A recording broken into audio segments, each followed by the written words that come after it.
यानंतर नागपूरमधून एक महत्त्वाची बातमी येते। नागपूरमध्ये सिलेंडरचा स्फोट झालाय। सिलेंडरच्या स्फोटामुळे भीषण आग लागली। यात एकाचा गुदमरून मृत्यू झालाय।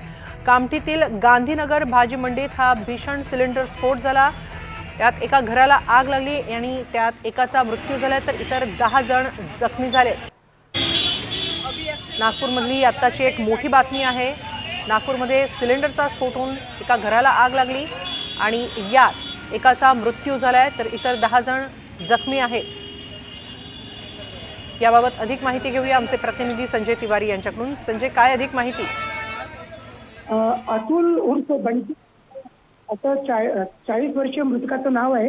घरात सिलेंडरचा स्फोट झाला आणि त्यानंतर घराला आग लागली। त्या आगीत गुदमरल्यामुळे त्यांना बाहेर पडण्याची सुद्धा वेळ मिळाला नाही आणि त्यांचा गुदमरून मृत्यू झाला। त्याशिवाय अन्य 10 लोक जे आहेत ते जखमी आहेत।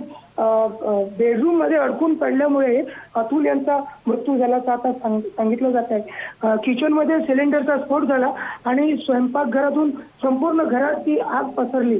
घरात जी पत्नी आणि मुलं होती ते वेळेत बाहेर पडले, त्यामुळे ते बचावले, पण तरी 10 जणांना किरकोळ जखमा आलेल्या आहेत। अग्निशामक दलाने तत्काळ घटनास्थळी धाव घेतलेली आहे आणि पाण्याचा मारा करून आग आटोक्यात आणली आहे। पण तरी ही दुर्दैवी घटना घडल्यामुळे हळहळ व्यक्त केली जाते।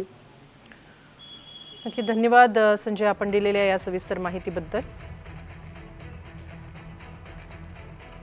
कामठीतील गांधीनगर भाजी मंडीत ही घटना घडलेली आहे।